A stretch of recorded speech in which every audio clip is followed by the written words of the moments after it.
இயேசுவின் நாமத்தினால உங்கள் ஒவ்வொருவரையும் டெய்லி மன்னான்கிற இந்த கர்த்தருடைய வசனத்தை இன்றைக்கு தியானிக்கும்படி அன்போடு கூட வரவேற்கிறேன்.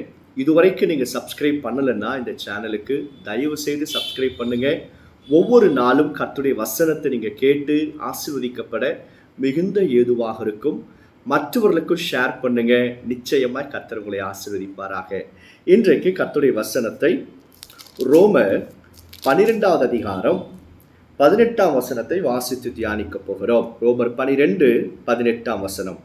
கூடுமானால் உங்களால் ஆன மட்டும் எல்லா மனுஷரோடும் சமாதானமாக இருங்கள்.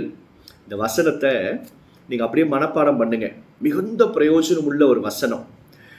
இந்த அப்போஸ்தலனாகிய பவுல் சொல்ற ரோமியருக்கு எழுதும் பொழுது, உங்களால் எவ்வளோ முடியுமோ at the point of end, கூடுமான அளவு உங்களால் எவ்வளவு முடியுமோ அவ்வளவு மட்டும் எல்லா மனுஷரோடும் சமாதானமாக இருங்கள் என்பதாக சொல்லுகிறார். பாருங்க, சில பேர் சில இடத்துல இருந்தாங்கன்னா சண்டை வரும், ஒருத்தருக்கு ஒருத்தர் அடிச்சுப்பாங்க.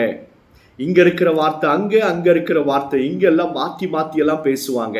ரொம்ப குழப்பமாக இருக்கும். ஆனால் சில பேர் பார்த்தீங்கன்னா அவங்க எந்த இடத்துல இருப்பாங்களோ அந்த இடத்துல ஒரு தெய்வீக சமாதானம் இருக்கும். அவங்க யாவரோடும் சமாதானமாக இருப்பார்கள். அவ்வளவு அவர்கள் ஆசீர்வதிக்கப்பட்ட பிள்ளைகளாக காணப்படுவார்கள்.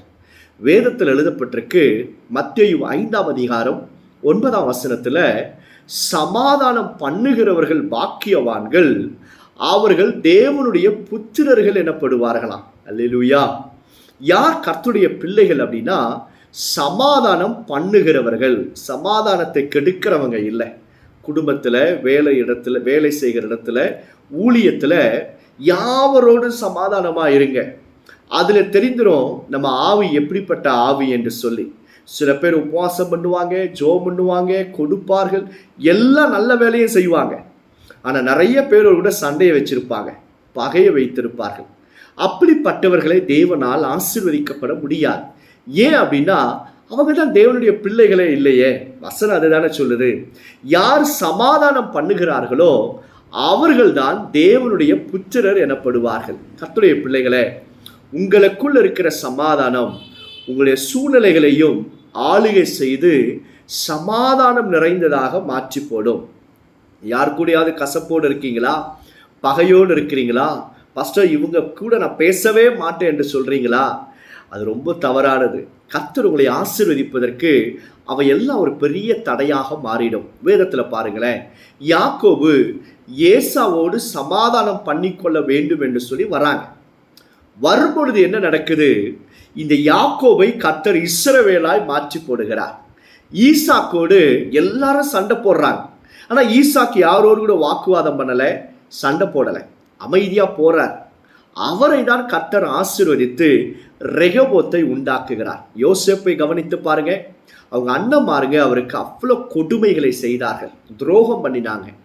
ஆனால் யோசேப்பு யாரோடு கூட சமாதான குலைச்சல் செய்யாதபடிக்கு பழிக்கு பழி வாங்காம அவர்களோடு சமாதானம் பண்ணினதுனால கர்த்தர் அவருக்கு தீமையை நன்மையாக மாற்றினார். நீங்கள் சமாதானம் பண்ணுகிற பிள்ளைகளாக இருப்பீங்கன்னா உங்கள் பிள்ளைகளுடைய பிள்ளைகளையும் கர்த்தர் ஆசீர்வதிப்பார்.